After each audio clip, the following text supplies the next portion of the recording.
നമസ്കാരം, എല്ലാവർക്കും അഡ്ഹോക് ക്ലീനിങ്ങിന്റെ പുതിയൊരു ക്ലാസ്സിലേക്ക് സ്വാഗതം. ഞാൻ തസ്നി. കേരള PSCയുടെ 65ാം വാർഷികത്തിനോടനുബന്ധിച്ചുള്ള PSC ബുള്ളറ്റിന്റെ വിശേഷൽ പതിപ്പ് 2024 നമ്മൾ പഠിച്ചുകൊണ്ടിരിക്കുന്നത്. കഴിഞ്ഞ 35 വർഷത്തെ PSC പരീക്ഷകളിൽ ആവർത്തിച്ചു വന്ന പൊതുവിജ്ഞാന ചോദ്യങ്ങൾ, 5000 കറന്റ് അഫയേഴ്സ്, 400 പ്രസ്താവന ചോദ്യങ്ങളുമാണ് നമ്മൾ പരിചയപ്പെടുന്നത്. ഇന്നത്തെ ക്ലാസ്സിൽ നമ്മൾ ദുരന്തങ്ങൾ, അപകടങ്ങൾ എന്ന ടോപ്പിക്കോട് കൂടിയിട്ടാണ് ക്ലാസ് സ്റ്റാർട്ട് ചെയ്യുന്നത്. ക്ലാസ്സിലേക്ക് കടക്കാം. അന്താരാഷ്ട്ര നാച്ചുറൽ ഡിസാസ്റ്റർ റിഡക്ഷൻ ദിനം, ദുരന്ത നിവാരണ ദിനം എന്നാണ് ഒക്ടോബർ 13. അന്താരാഷ്ട്ര നാച്ചുറൽ ഡിസാസ്റ്റർ റിഡക്ഷൻ ദിനം, ദുരന്ത നിവാരണ ദിനം ഒക്ടോബർ 13. കാലാവസ്ഥാ നിരീക്ഷണ വകുപ്പിന്റെ മഴയെ പറ്റിയുള്ള മുന്നറിയിപ്പ് സംവിധാനത്തിൽ മഴ ഇല്ല എന്ന് സൂചിപ്പിക്കുന്ന കോഡ് ഏത്? വെളുപ്പ് കോഡ്. കാലാവസ്ഥാ നിരീക്ഷണ വകുപ്പിന്റെ മഴയെ പറ്റിയുള്ള മുന്നറിയിപ്പ് സംവിധാനത്തിൽ മഴ ഇല്ല എന്ന് സൂചിപ്പിക്കുന്ന കോഡാണ് വെളുപ്പ് കോഡ്. പച്ച നിറം നേരിയ മിതമായ മഴയെയും മഞ്ഞ ഒറ്റപ്പെട്ട ശക്തമായ മഴയെയും സൂചിപ്പിക്കുന്നു. കാലാവസ്ഥാ നിരീക്ഷണത്തിൽ മഴ ഇല്ല എന്ന്, അതായത് കാലാവസ്ഥാ നിരീക്ഷണ വകുപ്പിന്റെ മഴയെ പറ്റിയുള്ള മുന്നറിയിപ്പ് സംവിധാനത്തിൽ മഴ ഇല്ല എന്ന് സൂചിപ്പിക്കുന്ന കോഡ് വെളുപ്പ് കോഡ്. പച്ച എന്ന കോഡ് എന്ന് പറയുന്നത്, പച്ച നിറം എന്ന് പറയുന്നത് നേരിയ മിതമായ മഴയെയും മഞ്ഞ ഒറ്റപ്പെട്ട ശക്തമായ മഴയെയും സൂചിപ്പിക്കുന്നു. ശതമാനാടിസ്ഥാനത്തിൽ വെള്ളപ്പൊക്ക സാധ്യത പ്രദേശങ്ങൾ ഏറ്റവും കുറവുള്ള ജില്ല ഇടുക്കി. ശതമാനാടിസ്ഥാനത്തിൽ വെള്ളപ്പൊക്ക സാധ്യത പ്രദേശങ്ങൾ ഏറ്റവും കുറവുള്ള ജില്ല ഇടുക്കി. ശതമാനാടിസ്ഥാനത്തിൽ വെള്ളപ്പൊക്ക സാധ്യത പ്രദേശങ്ങൾ ഏറ്റവും കൂടുതലുള്ള ജില്ല ആലപ്പുഴ. ശതമാനാടിസ്ഥാനത്തിൽ വെള്ളപ്പൊക്ക സാധ്യത പ്രദേശങ്ങൾ ഏറ്റവും കൂടുതലുള്ള ജില്ല ആലപ്പുഴ, ഏറ്റവും കുറവുള്ള ജില്ല ഇടുക്കി. കേരളത്തിൽ ഉരുൾപൊട്ടൽ സാധ്യതയില്ലാത്ത ഏക ജില്ല ആലപ്പുഴ. കേരളത്തിൽ ഉരുൾപൊട്ടൽ സാധ്യതയില്ലാത്ത ഏക ജില്ല ആലപ്പുഴ. പ്രകൃതി ദുരന്തങ്ങൾ കൈകാര്യം ചെയ്യുന്ന കേന്ദ്രത്തിലെ വകുപ്പാണ് ആഭ്യന്തര മന്ത്രാലയം. പ്രകൃതി ദുരന്തങ്ങൾ കൈകാര്യം ചെയ്യുന്ന കേന്ദ്രത്തിലെ വകുപ്പാണ് ആഭ്യന്തര മന്ത്രാലയം. പ്രകൃതി ദുരന്തങ്ങൾ കൈകാര്യം ചെയ്യുന്ന കേന്ദ്രത്തിലെ വകുപ്പാണ് ആഭ്യന്തര മന്ത്രാലയം. ഏത് കായലിലാണ് പെരുമൺ ദുരന്തത്തിൽ ഐലൻഡ് എക്സ്പ്രസിന്റെ ബോഗികൾ പതിച്ചത്? അഷ്ടമുടി. അഷ്ടമുടി കായലിലാണ് പെരുമൺ ദുരന്തത്തിൽ ഐലൻഡ് എക്സ്പ്രസിന്റെ ബോഗികൾ പതിച്ചത്. പൊതുവെ എത്ര ഡിഗ്രിയിൽ കൂടുതൽ ചെരിവുള്ള ഇടങ്ങളാണ് ഉരുൾപൊട്ടൽ സാധ്യതയുള്ളതായി കണ്ടെത്തിയിട്ടുള്ളത്? 20. പൊതുവെ 20 ഡിഗ്രിയിൽ കൂടുതൽ ചെരിവുള്ള ഇടങ്ങളാണ് ഉരുൾപൊട്ടൽ സാധ്യതയുള്ളതായി കണ്ടെത്തിയിട്ടുള്ളത്. ഇടിമിന്നൽ മൂലമുള്ള ദുരന്തം കുറയ്ക്കാനായി ആക്ഷൻ പ്ലാൻ നടപ്പാക്കാൻ തീരുമാനിച്ച രാജ്യത്തെ ആദ്യ സംസ്ഥാനമാണ് കേരളം. ഇടിമിന്നൽ മൂലമുള്ള ദുരന്തം കുറയ്ക്കാനായി ആക്ഷൻ പ്ലാൻ നടപ്പാക്കാൻ തീരുമാനിച്ച രാജ്യത്തെ ആദ്യ സംസ്ഥാനമാണ് കേരളം. കനത്ത മഴയെ തുടർന്ന് പെട്ടെന്ന് ജലനിരപ്പ് ഉയരുന്ന പ്രതിഭാസമാണ് മലവെള്ളപ്പാച്ചിൽ. കനത്ത മഴയെ തുടർന്ന് പെട്ടെന്ന് ജലനിരപ്പ് ഉയരുന്ന പ്രതിഭാസമാണ് മലവെള്ളപ്പാച്ചിൽ. പെരുമൺ ദുരന്തത്തിൽ അപകടത്തിൽപ്പെട്ട train Bangalore Kanyakumari island express. Perumon ദുരന്തത്തിൽ അപകടത്തിൽപ്പെട്ട ട്രെയിൻ ഏതാണ്? Bangalore Kanyakumari island express. പെരുമൺ ദുരന്തം നടന്നത് 1988 ജൂലൈ 8. പെരുമൺ ദുരന്തം നടന്നത് 1988 ജൂലൈ 8. കേരളത്തിൽ ഏത് ജില്ലയിലാണ് ഏറ്റവും കൂടുതൽ ഉരുൾപൊട്ടൽ സാധ്യതയുള്ളത്? ഇടുക്കി. കേരളത്തിൽ ഇടുക്കി ജില്ലയിലാണ് ഏറ്റവും കൂടുതൽ ഉരുൾപൊട്ടൽ സാധ്യതയുള്ളത്. തീരെ സാധ്യതയില്ലാത്തത് ആലപ്പുഴ ജില്ലയിലും. ദേശീയ ദുരന്ത പ്രതികരണ സേനയുടെ ദക്ഷിണേന്ത്യയിലെ ഏക ബറ്റാലിയനാണ് തമിഴ്നാട്. ദേശീയ ദുരന്ത പ്രതികരണ സേനയുടെ ദക്ഷിണേന്ത്യയിലെ ഏക ബറ്റാലിയൻ തമിഴ്നാട്. ദേശീയ ദുരന്ത പ്രതികരണ സേനയുടെ ദക്ഷിണേന്ത്യയിലെ ഏക ബറ്റാലിയന്റെ ആസ്ഥാനം എവിടെയാണ്? വെല്ലൂര്. ദേശീയ ദുരന്ത പ്രതികരണ സേനയുടെ ദക്ഷിണേന്ത്യയിലെ ഏക ബറ്റാലിയന്റെ ആസ്ഥാനം വെല്ലൂര്. കുമരകം ബോട്ടപകടം നടന്ന വർഷം 2002 ജൂലൈ 27.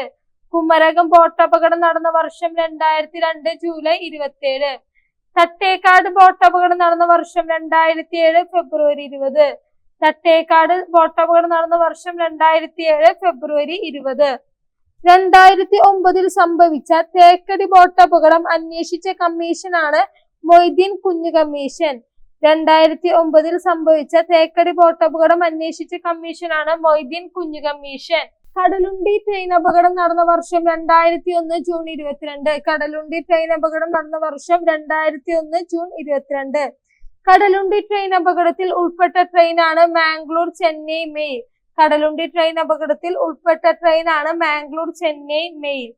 2001 ഉരുൾപൊട്ടലുണ്ടായ അമ്പൂരി ഏത് ജില്ലയിലാണ്? തിരുവനന്തപുരം.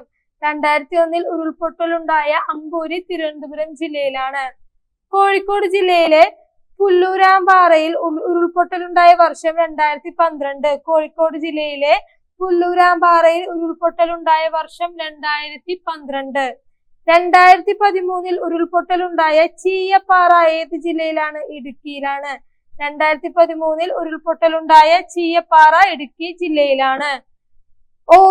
ഓഖി ചുഴലിക്കാറ്റ് കേരളത്തിൽ നാശം വിതച്ച വർഷം 2017.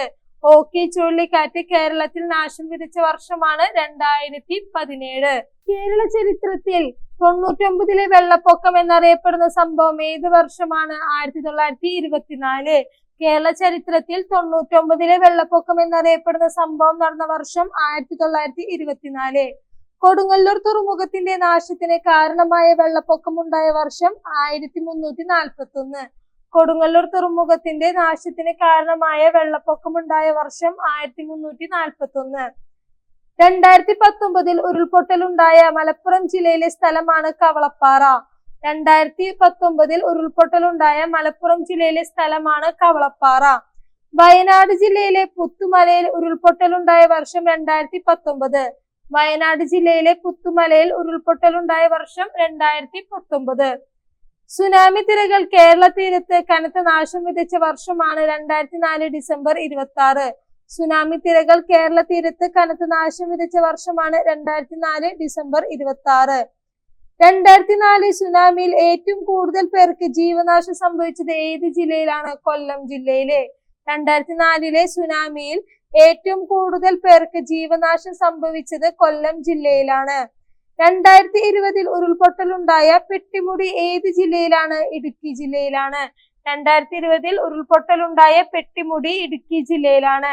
മഹാരാഷ്ട്രയിൽ ലത്തൂർ ഭൂകമ്പം നടന്ന വർഷം 1993 സെപ്റ്റംബർ 30. മഹാരാഷ്ട്രയിൽ ലത്തൂർ ഭൂകമ്പം നടന്ന വർഷം 1993 സെപ്റ്റംബർ 30. ഗുജറാത്തിലെ ഭുജ് ഭൂകമ്പം നടന്ന വർഷം 2001 ജനുവരി 26. ഗുജറാത്തിലെ ഭുജ് ഭൂകമ്പം നടന്ന വർഷം 2001 ജനുവരി 26. ഭോപ്പാൽ വാതക ദുരന്തം നടന്നതെന്ന്? 1984 ഡിസംബർ 3.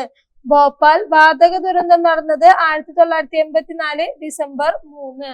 2001 ഉരുൾപൊട്ടലുണ്ടായ വെള്ളിയാനി ഏത് ജില്ലയിലാണ്? ഇടുക്കി ജില്ലയിലാണ്.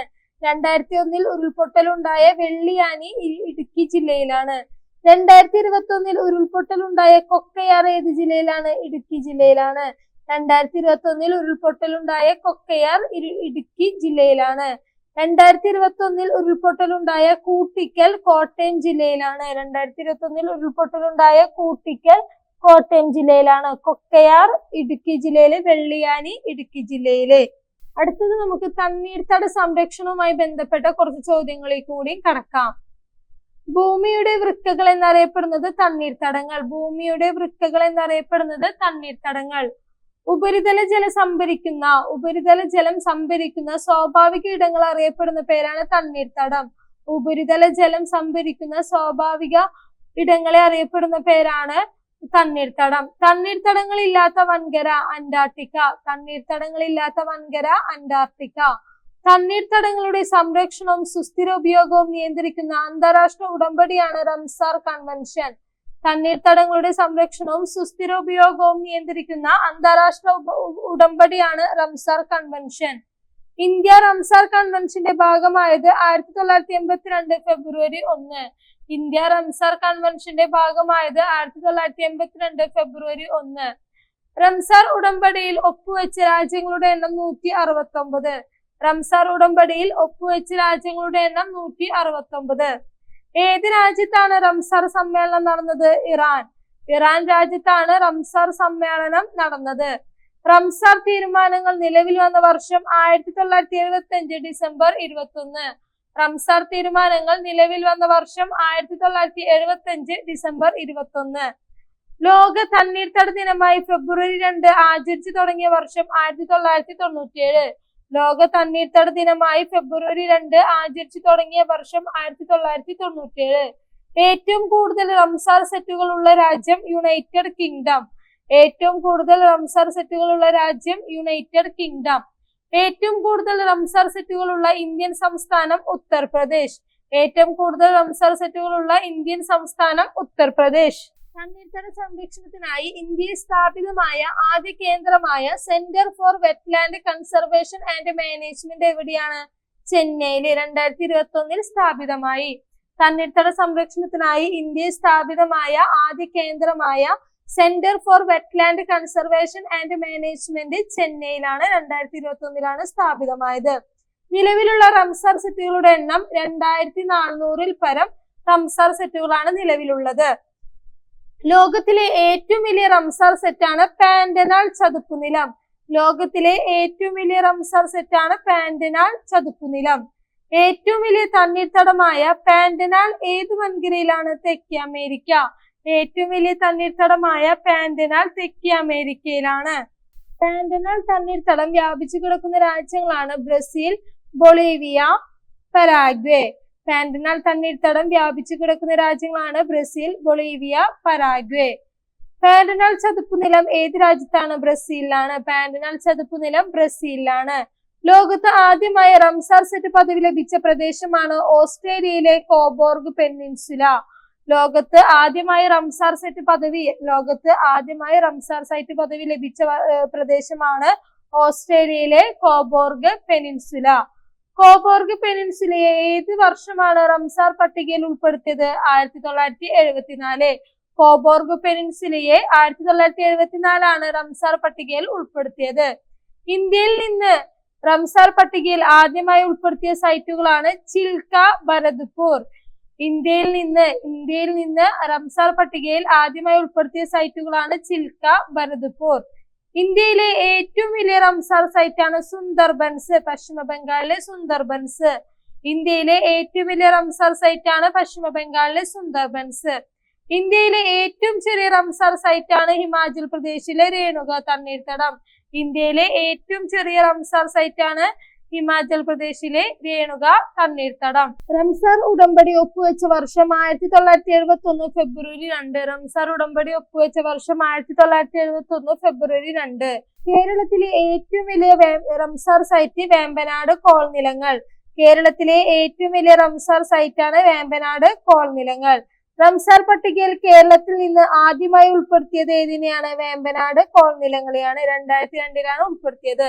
റംസാർ പട്ടികയിൽ 2002 കേരളത്തിൽ നിന്ന് ആദ്യമായി ഉൾപ്പെടുത്തിയത് വേമ്പനാട് കോൾനിലങ്ങൾ. കൊല്ലം ജില്ലയിലെ ഏത് തടാകമാണ് 2002 റംസാർ പട്ടികയിൽ ഉൾപ്പെടുത്തിയത്? അഷ്ടിമുടിക്കായൽ.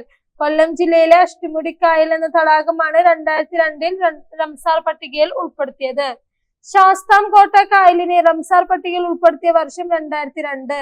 ശാസ്താംകോട്ട കായലിനെ റംസാർ പട്ടികയിൽ ഉൾപ്പെടുത്തിയ വർഷം 2002. സംസ്ഥാന തണ്ണീർത്തട അതോറിറ്റി ഒരു സ്വയംഭരണ അതോറിറ്റിയായി നിലവിൽ വന്ന വർഷം 2015 മെയ് 25.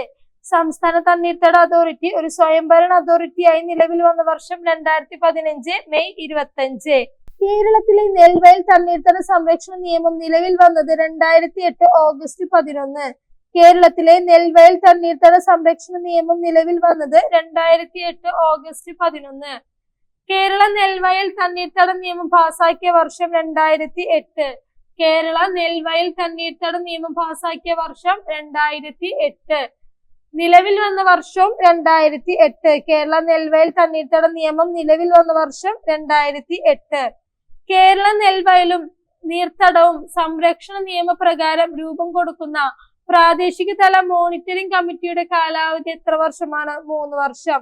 കേരള നെൽവയലും നീർത്തടവും സംരക്ഷണ നിയമപ്രകാരം രൂപം കൊടുക്കുന്ന പ്രാദേശിക തല മോണിറ്ററിംഗ് കമ്മിറ്റിയുടെ കാലാവധി 3 വർഷമാണ്. കേരള നെൽവയലും നീർത്തടവും സംരക്ഷണ നിയമം നടപ്പിലാക്കിയ സമയത്ത് കേരള മുഖ്യമന്ത്രി VS അച്യുതാനന്ദൻ.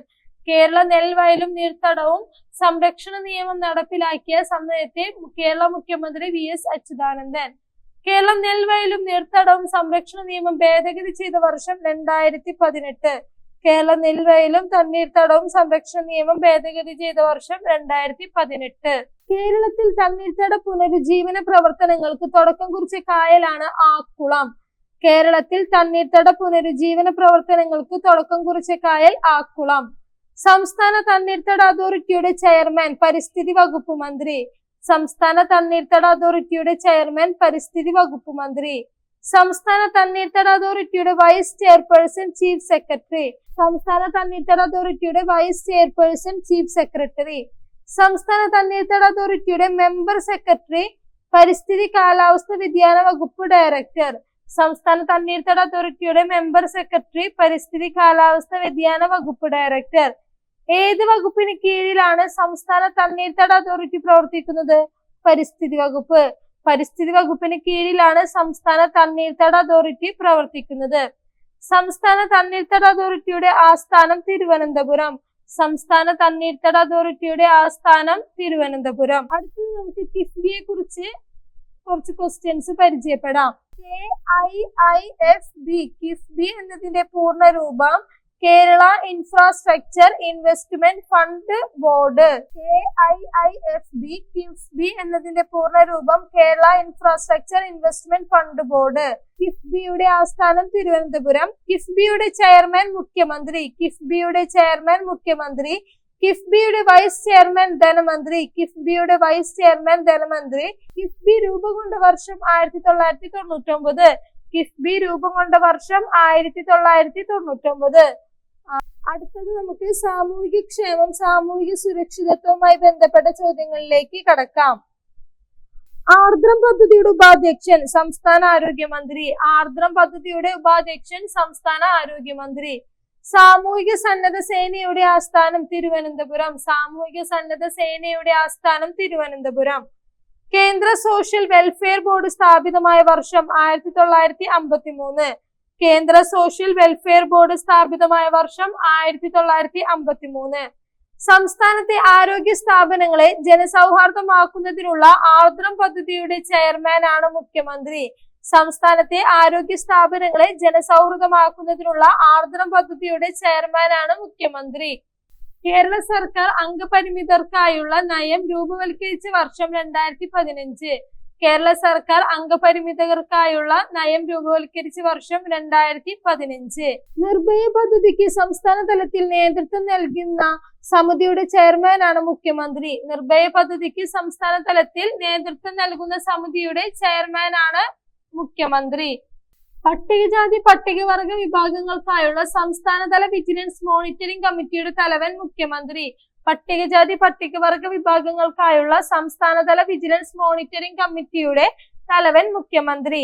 ആർദ്രം മിഷന്റെ സംസ്ഥാന സ്റ്റിയറിംഗ് കമ്മിറ്റിയുടെ ചെയർമാനാണ് ആരോഗ്യ വകുപ്പ് പ്രിൻസിപ്പൽ സെക്രട്ടറി. ആർദ്രം മിഷന്റെ സംസ്ഥാന സ്റ്റിയറിംഗ് കമ്മിറ്റിയുടെ ചെയർമാൻ ആരോഗ്യ വകുപ്പ് പ്രിൻസിപ്പൽ സെക്രട്ടറി. ആർദ്രം ജില്ലാതല മിഷന്റെ അധ്യക്ഷനാര്? ജില്ലാ പഞ്ചായത്ത് പ്രസിഡന്റ്. ആർദ്രം ജില്ലാതല മിഷന്റെ അധ്യക്ഷനാണ് ജില്ലാ പഞ്ചായത്ത് പ്രസിഡന്റ്. ആർദ്രം ജില്ലാതല മിഷന്റെ സെക്രട്ടറിയാണ് ജില്ലാ കളക്ടർ. ആർദ്രം ജില്ലാതല മിഷന്റെ സെക്രട്ടറിയാണ് ജില്ലാ കളക്ടർ. ശിശുക്ഷേമ സമിതികളുടെ പ്രവർത്തന പരിധി ജില്ല. ശിശുക്ഷേമ സമിതികളുടെ പ്രവർത്തന പരിധി ജില്ല. സംസ്ഥാനത്ത് ഏത് വിഭാഗത്തിനാണ് സാമൂഹ്യ സുരക്ഷാ പെൻഷൻ നൽകുന്നത്? വാർദ്ധക്യകാല പെൻഷൻ. സംസ്ഥാനത്ത് വാർദ്ധക്യകാല പെൻഷനാണ് സാമൂഹ്യ സുരക്ഷാ പെൻഷൻ എന്ന രീതിയിൽ നൽകുന്നത്. കേരള സോഷ്യൽ സെക്യൂരിറ്റി മിഷൻ നിലവിൽ വന്ന വർഷം 2008. കേരള സോഷ്യൽ സെക്യൂരിറ്റി മിഷൻ നിലവിൽ വന്ന വർഷം 2008. കേരള സോഷ്യൽ സെക്യൂരിറ്റി മിഷന്റെ ആസ്ഥാനം തിരുവനന്തപുരം. കേരള സോഷ്യൽ സെക്യൂരിറ്റി മിഷന്റെ ആസ്ഥാനം തിരുവനന്തപുരം. കേരളത്തിലെ ചൈൽഡ് ഹെൽപ്പ് ലൈൻ നമ്പറാണ് 1098. കേരളത്തിലെ ചൈൽഡ് ഹെൽപ്പ് ലൈൻ നമ്പറാണ് 1098 1098. നിർഭയ പദ്ധതിക്ക് ജില്ലാ തലത്തിൽ നേതൃത്വം നൽകുന്ന സമിതിയുടെ ചെയർമാനാണ് ജില്ലാ പഞ്ചായത്ത് പ്രസിഡന്റ്, അതായത് ജില്ലാ കളക്ടർ വൈസ് ചെയർമാന്. നിർഭയ പദ്ധതിക്ക് ജില്ലാ തലത്തിൽ നേതൃത്വം നൽകുന്ന സമിതിയുടെ ചെയർമാനാണ് ജില്ലാ പഞ്ചായത്ത് പ്രസിഡന്റ്, അതായത് ജില്ലാ കളക്ടർ വൈസ് ചെയർമാന്. ന്യൂനപക്ഷ സമുദായത്തിൽപ്പെട്ട പെൺകുട്ടികൾക്ക് വിവാഹത്തിന് വായ്പ നൽകാൻ ആരംഭിക്കുന്ന പദ്ധതിയാണ് സുമിത്രം. ന്യൂനപക്ഷ സമുദായത്തിൽപ്പെട്ട പെൺകുട്ടികൾക്ക് വിവാഹത്തിന് വായ്പ നൽകാൻ ആരംഭിക്കുന്ന പദ്ധതിയാണ് സുമിത്രം. പ്രത്യാശ പദ്ധതിയിൽ സഹായം ലഭിക്കുന്നതിന് വാർഷിക വരുമാനം എത്ര രൂപയിൽ കുറവായിരിക്കണം? 60,000. പ്രത്യാശ പദ്ധതിയിൽ സഹായം ലഭിക്കുന്നതിന് വാർഷിക വരുമാനം എത്ര രൂപയിൽ കുറവായിരിക്കണം? 60,000. പ്രത്യാശ പദ്ധതിയിൽ സഹായം ലഭിക്കുന്നതിന് വാർഷിക വരുമാനം 60,000 രൂപയിൽ കുറവായിരിക്കണം. എത്ര വയസ്സ് പൂർത്തിയായതും സാമ്പത്തിക ബുദ്ധിമുട്ട് കാരണം കല്യാണം കഴിക്കാത്തവരുമായ കുട്ടികൾക്കാണ് പ്രത്യാശ പദ്ധതിയിൽ പരിഗണന ലഭിക്കുന്നത്? 22. 22 വയസ്സ് പൂർത്തിയായതും സാമ്പത്തിക ബുദ്ധിമുട്ട് കാരണം കല്യാണം കഴിക്കാത്തവരുമായ കുട്ടികൾക്കാണ് പ്രത്യാശ പദ്ധതിയിൽ പരിഗണന ലഭിക്കുന്നത്. സാമ്പത്തികമായി ദരിദ്രരായ മാതാപിതാക്കളെ അവരുടെ പെൺമക്കളെ വിവാഹം കഴിപ്പിക്കാൻ സഹായിക്കുന്ന സാമൂഹിക സുരക്ഷാ മിഷന്റെ പദ്ധതിയാണ് പ്രത്യാശ. സാമ്പത്തികമായി ദരിദ്രരായ മാതാപിതാക്കളെ അവരുടെ പെൺമക്കളെ വിവാഹം കഴിപ്പിക്കാൻ സഹായിക്കുന്ന സാമൂഹിക സുരക്ഷാ മിഷന്റെ പദ്ധതിയാണ് പ്രത്യാശ. കേരളത്തിൽ സ്ത്രീകൾ, കുട്ടികൾ, മുതിർന്ന പൗരന്മാർ എന്നിവരുടെ ക്ഷേമത്തിനും സംരക്ഷണത്തിനുമായി നിലവിൽ വന്ന വകുപ്പാണ് സാമൂഹിക നീതി വകുപ്പ്. കേരളത്തിൽ സ്ത്രീകൾ, കുട്ടികൾ, മുതിർന്ന പൗരന്മാർ എന്നിവരുടെ ക്ഷേമത്തിനും സംരക്ഷണത്തിനുമായി നിലവിൽ വന്ന വകുപ്പാണ് സാമൂഹിക നീതി വകുപ്പ്. സാമൂഹിക സന്നദ്ധ സേനയ്ക്ക് കേരള സർക്കാർ രൂപം നൽകിയ വർഷമാണ് 2020. സാമൂഹിക സന്നദ്ധ സേനയ്ക്ക് കേരള സർക്കാർ രൂപം നൽകിയ വർഷമാണ് 2020. 16 മുതൽ 65 വയസ്സ് വരെ പ്രായമുള്ളവരാണ് ഇതിലെ അംഗങ്ങൾ. സാമൂഹിക സന്നദ്ധ സേനയ്ക്ക് കേരള സർക്കാർ രൂപം നൽകിയ വർഷം 2020. 16 മുതൽ 65 വയസ്സ് വരെ പ്രായമുള്ളവരാണ് ഇതിലെ അംഗങ്ങൾ. അടുത്തത് നമുക്ക് മുതിർന്ന പൗരന്മാരുടെ സംരക്ഷണവുമായി ബന്ധപ്പെട്ട 5-6 ക്വസ്റ്റ്യൻസ് ചർച്ച ചെയ്യാം. അന്താരാഷ്ട്ര വയോജന ദിനം ഒക്ടോബർ 1. അന്താരാഷ്ട്ര വയോജന ദിനം ഒക്ടോബർ 1. വയോജന സംരക്ഷണ നിയമം പാസാക്കിയ വർഷം 2007. വയോജന സംരക്ഷണ നിയമം പാസാക്കിയ വർഷം 2007. വയോജന സംരക്ഷണ നിയമം ഭേദഗതി ചെയ്ത വർഷം 2019. വയോജന സംരക്ഷണ നിയമം ഭേദഗതി ചെയ്ത വർഷം 2019. 60 വയസ്സിന് മുകളിൽ പ്രായമുള്ളവർക്ക് റെയിൽവേ ടിക്കറ്റിൽ എത്ര ശതമാനം ഇളവാണുള്ളത്? 30.